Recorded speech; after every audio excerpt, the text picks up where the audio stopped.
What's going on, everybody? So today I want to talk about a level 1 to 70 general guide for the average player. Now you can see here, if you guys watched my previous videos, you would have known that I've been logged on to this character a little bit longer than what it says, but it actually took me about an hour and 45 minutes to go from level 1 to 70, extremely casual and not optimized. I was messing around a lot. You could probably do it a lot sooner. Now, I was using a Necromancer, and Necromancers are a lot of power early on with Corpse Explosion. It just absolutely decimates everything in its path. So depending on what class you're playing, it could be a little bit shorter, a little bit longer. For the most part, around 2 hours, if you guys are playing and you know what you're doing, is a pretty reasonable time to expect, okay? I'm gonna give you guys what you need to know from 1 to 70 without using the challenge rift cache, and then at the end of the video I'm going to go over the pros and the cons of not using the challenge rift cache. But I'll give you guys a TLDR here. If you guys are a casual player and you're an average player, then you may want to consider just using the cache, because there's no real con if you guys don't play a ton. With that being said, let's dive into it. All right, so here we are, guys. We're on a hardcore seasonal. I'm gonna walk you through the first couple of steps here. I'm gonna jump around a little bit because I have a couple clips of myself leveling up, but it wasn't super optimal when I did it. So I'm gonna give you guys what I found to be the fastest way to go ahead and do it. Now, obviously there's some intricacies, and if you don't know the mechanics or you know your class as well, or if you know it better, you could do it faster or a little bit slower, but the strategy remains the same. First thing we're gonna do is create our character, okay? We're gonna obviously want to go to adventure mode, and we're gonna go ahead and jump into T2 or Torment 2.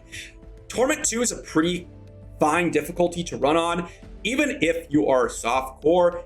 For me, when I was playing Necro, Torment 2 was totally fine. If you are another class like Demon Hunter or potentially like a Wizard or Crusader, you might have to drop the difficulty a little bit. Because Necro, once you reach level 4, you get Corpse Explosion, which is just basically infinite damage for a short amount of time if you have corpses, and you basically will have infinite corpses, so you can run T2. But basically, you're going to want to pick a difficulty that you're able to safely kill at a reasonable pace, while also not dying, okay? That's going to be changed, again, based on the class that you're playing. I'm going to run it at T2, and we're going to go ahead and get to level 11. What you need to know first off is that when you start out a game, we really need to make sure we're getting use out of the altar, okay? Now, the altar is the unique Season 28 mechanic. So the first thing we're going to do is the companions here, usually you're going to grab your companion's weapon. Now, what you're going to do is you're going to take a companion's weapon that you can use, but save your main companion's weapon for level 11. Okay, and I'll explain this here. I'll show it on a different class later on, but I'll go through the process here so you guys can see it. So for example, here on the Templar, I'm going to pick up the sword and buckler. For the Scoundrel, I'm going to pick up the bow. And I'm going to want to take both companion weapons that are not your main companion. For example, Enchantress is the intelligence-based class, so I want to keep her weapon for later on till level 11. And what you're going to do is you're going to equip one of them, because it's, again, around a massive damage increase, about 140% damage increase, according to this tooltip right here. And you're going to go ahead and go over here and salvage both these pieces. Now, watch above my head. You can see here, we got 9 reusable parts there and 8 there. Now, that's incredibly important for us to know. Why? Because the first bonus that you're going to unlock in the altar costs 10 reusable parts. And this first bonus is massive to help you level early on. This is going to cost you 10 reusable parts, and your kill streak timer is going to double, and your reward bonus is going to double. Okay, that is massive. So now you've gone ahead and got your new weapon, and you've gone ahead and you've run through, and you've gotten your bonus. The next thing you're going to want to do is get to level 11. How do you do that? You're going to head to the Temple of the Firstborn. This is the key area for massive kill streaks, and just the honestly best way to get some early leveling. Again, we want massive kill streaks because we are going to go ahead and get double rewards for it. And the basic idea here is you're going to want to reach around level 6 to 7 with a kill streak of about 200 to 300. Again, it really depends on what level you are, what monsters you've killed, if you've ended up with an elite. And does this have to be perfectly optimized? Absolutely not. If you guys go ahead and drop your kill streak, it's going to be tougher because the instant scales based on what you've killed so far. And look at here, we've got a cursed chest. And if you're playing a necro like myself, you're just going to want to go ahead and level, obviously, and get corpse explosion. But again, for each class, it's different. These are just general tips. You're just going to want to get kill streaks up, get to level 7, around level 7 with a massive kill streak, end your kill streak for massive rewards, and then go ahead and return to base and pick up your new weapon. And I'll go ahead and skip ahead so you guys can see that. And I'll also do it on another class so you guys can see what it looks like for a different class. So you can see here, I am now level 8 with a kill streak of 214. I am now going to just end that kill streak and watch what happens. We're probably gonna get level 12, 12 and a half. So this is definitely overshooting it a lot. I also ended up getting a resplendent chest. And if you guys do get some gear, you're going to want to equip it, anything that you get. And then after we reach level 12, you're going to want to head over to the Enchantress or your main companion and pick up their upgraded weapon. And guess what? Even though I got an upgraded weapon, it's still way better. If we just look at our companion weapons and compare that to the new weapon, you can see it's about a 450% damage increase. This is going to be massively crucial for you to help get you to level 18, which is pretty important. Before we jump to that next step, let's hop over to another class. So here we are on the Wizard, and I do want to mention here that some classes have a hard time taking advantage of the upgraded weapon at level 11, like Necromancer and like Wizard. For example, if you're going to play Demon Hunter, the Demon Hunter does have a tough time surviving because, well, the only weapon you can really use in terms of like Impale and things like that is like Dagger. Other than that, you really have a hard time, but even then you're going to run out of hatred. So you might just want to pick up the bow, or you don't pick up the bow at all. And again, I will show that as well here. And then just wait till level 11 and then take up the bow. But you can see here for the Wizard here, I'm going to pick up the bow and I'll pick up the sword and shield. And then right here, I'm going to go ahead and equip the highest statted item. That's going to be the bow. And then I'm going to use the bow, even though it doesn't actually go ahead and really change anything in terms of like usability. It's going to just massively increase my damage stat, which is going to increase my skills, okay? So then we're going to go ahead and head back over to Temple, as we always do, and we're going to get to a level 11 real quick. And you may find that when you're running around, you find a chest and you find an upgraded weapon, that could change things as well. This is again based on if you don't find anything good at all, but you can see here there's a chest here. You're going to want to loot that just in case you might get something really, really solid that could change things for you. You also might notice that in the top right, I'm on Master difficulty rather than Torment 2, and that's because I find the Wizard to be a lot more difficult than the Necro to level with. If you guys find that you're totally able to survive and actually do the damage that you need to be able to go ahead and get the kill streak and get to level 11, then go ahead and play on a higher difficulty. I'm just being safe here. Again, I play on a hardcore, which means that I try to be as safe as possible while also being as efficient as possible, right? If you die, you're super inefficient.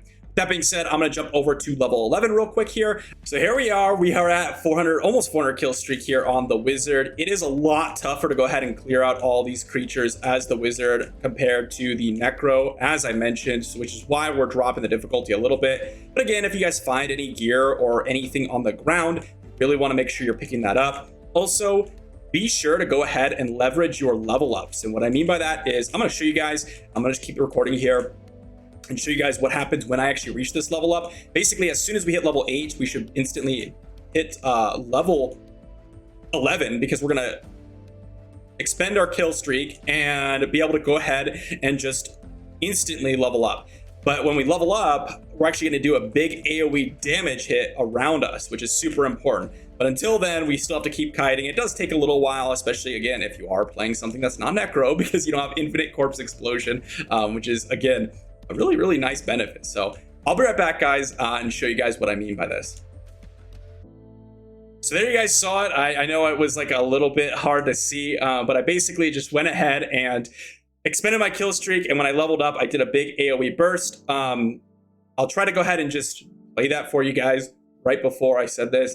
I know I was focused on not dying, but you can see I actually got to level 14. I probably got too many kills. I didn't need to do that well, but it'll start to become very difficult to keep up the kill streak. But you can see here, if I click on the Enchantress here, The weapon is now upgraded again. So now we can go ahead and equip that upgraded weapon and massively increase our damage. So that was the wizard, guys. And if you guys are going to play something like a demon hunter, a crusader, or barbarian, etc., I would honestly recommend that you just ditch them and start on a necro, because necros make it so easy to level that you just level to 18, get the bonuses for your altar, and then you could swap to their class and take advantage of your altar. Okay, so I do recommend that. But the reason why we're trying so hard to get to level 18 now that we're level 11, we get our new weapon, is because this second upgrade requires 1 flawless diamond as well as additional materials to upgrade, which means that we need to get ourselves a diamond, a flawless diamond to be exact, which means 2 regular diamonds.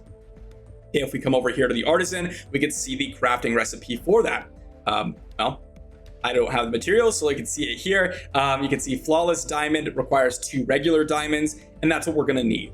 Now, diamonds and gems don't drop until level 18.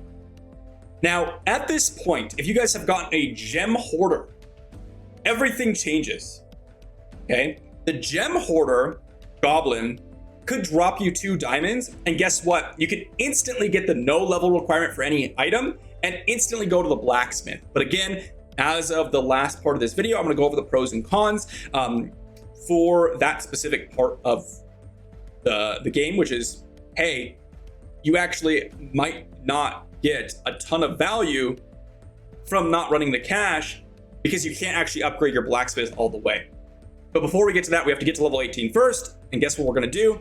We drop the difficulty down to master, because although our damage increased, right, because we got the new weapon, our toughness really didn't, right? Of course, if you got gear, you got lucky like I did here, got a resplendent chest, you're gonna be a lot tougher and you might be able to do a higher difficulty. We're gonna play it safe, head back into the Temple of the Firstborn, get that reset of the map, and just head through here and really just see about clearing through everything in this map. So here we are, we reached level 18 exactly. And again, you don't have to get a perfect kill streak, you don't have to do anything like that. But the better kill streak, or the longer kill streak, the faster and the better you'll get there. And if you need to lower the difficulty, that's not a big deal. It might take you a little bit longer, but that's okay. Again, Necro is gonna make this process extremely easy. Now, what we're gonna do after we reach level 18, I personally on the Necro, I'm gonna go ahead and change my build just a little bit so we have a little bit more of a better single target damage build. Again, you don't really have to do a ton of changes. You just like to go ahead and make sure you have some runes on your character, as well as your passive. Make sure you have all this stuff. Again, all this is pretty important. Getting just, again, extra armor, extra toughness, that type of stuff, all of that's really nice. But we've reached level 18. The next thing that we're going to do is get our first diamond. Now, in order to do this, we're going to re-roll some maps. What we're looking for, and actually I have it on this map right here, is the Zoltan Pool bounty.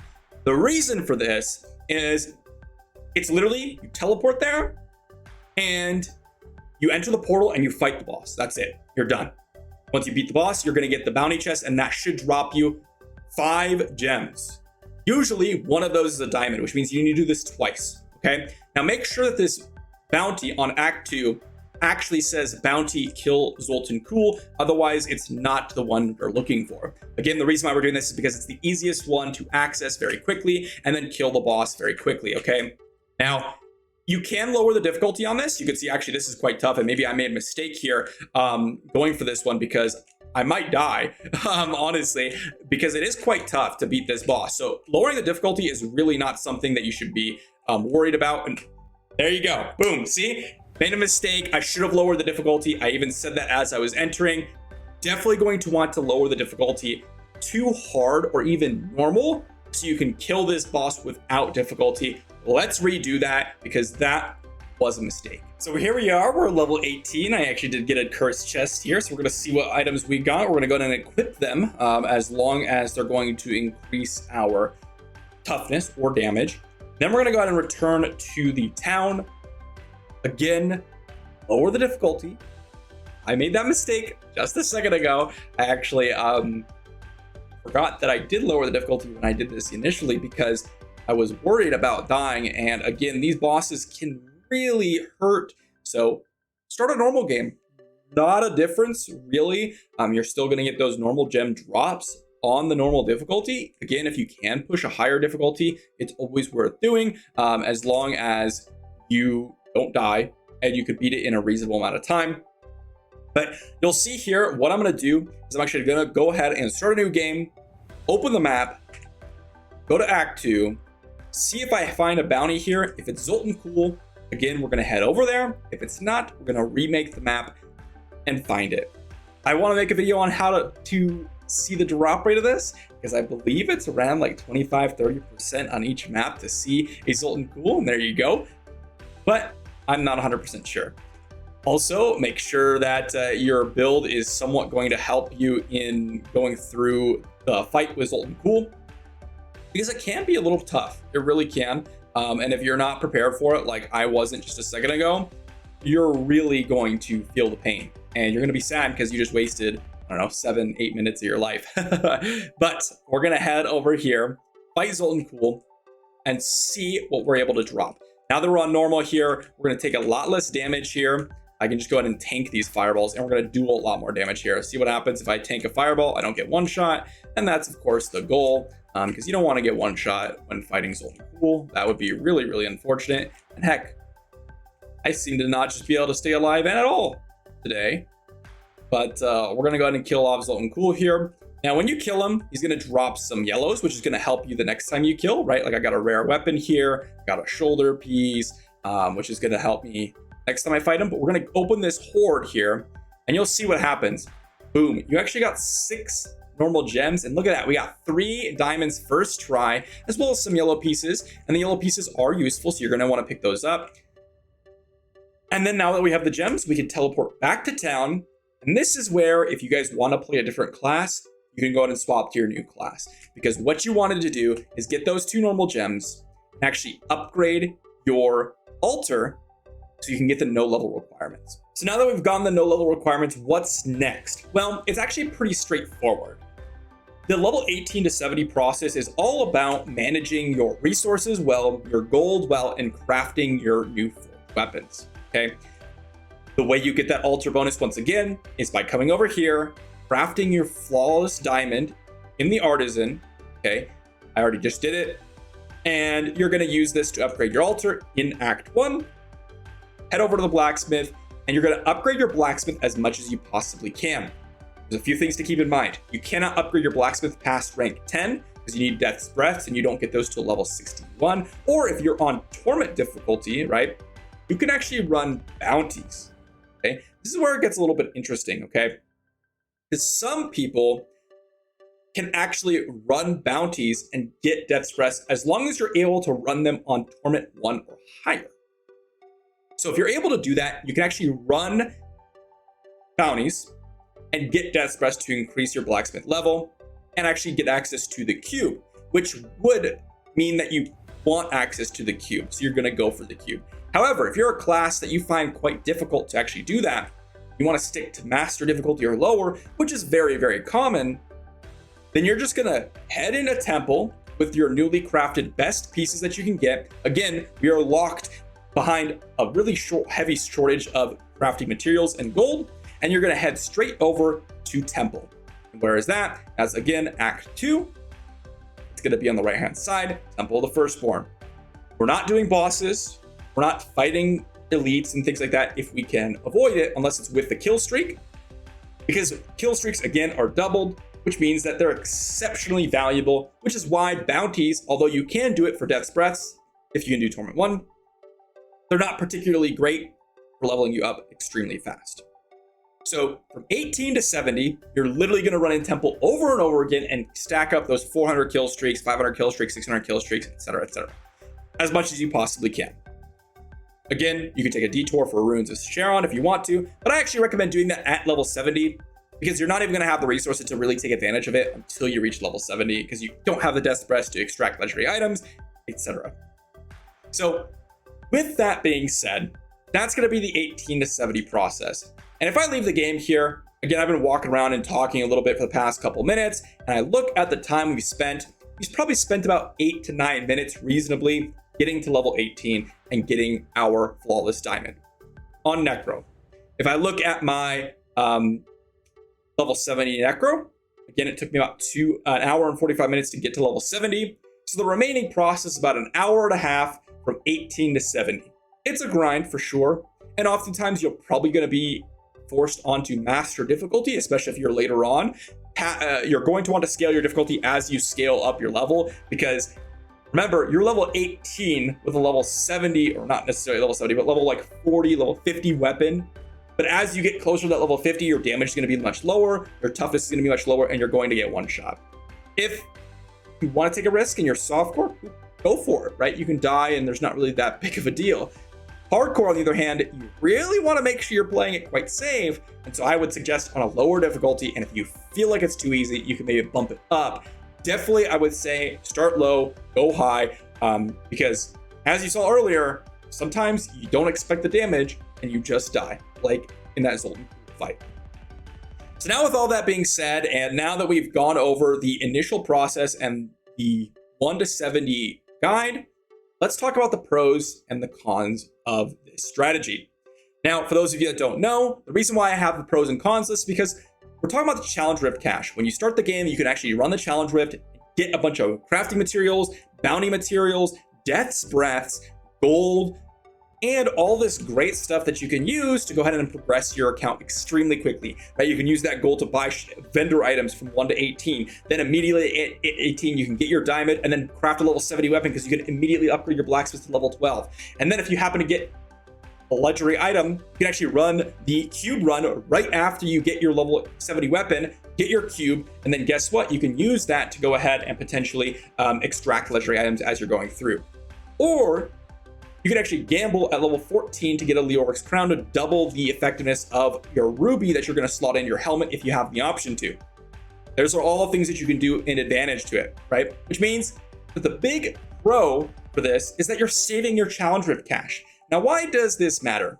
Well, because as you reach level 14, and if I pull up the PTR here, level 14 here is, or level 15 rather, is a Challenge Rift cache. So what that means is, I'll pull up, my bad, I have the game over my my main monitor here, but right here at level 15, you have the Challenge Rift cache, which means that you can only get 14 separate nodes on this list.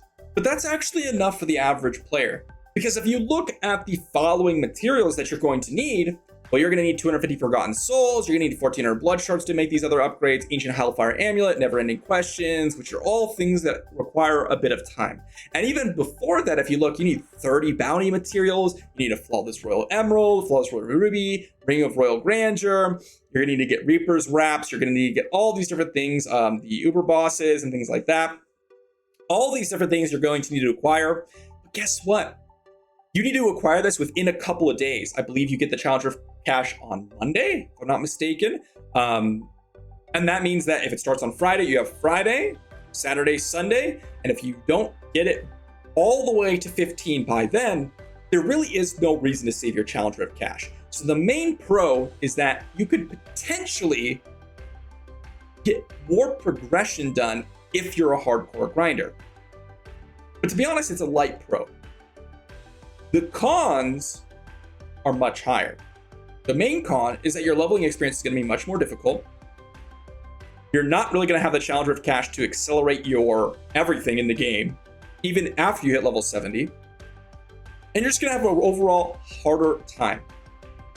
But that doesn't mean there isn't some value to it if you're someone that's planning on really going hard for the season.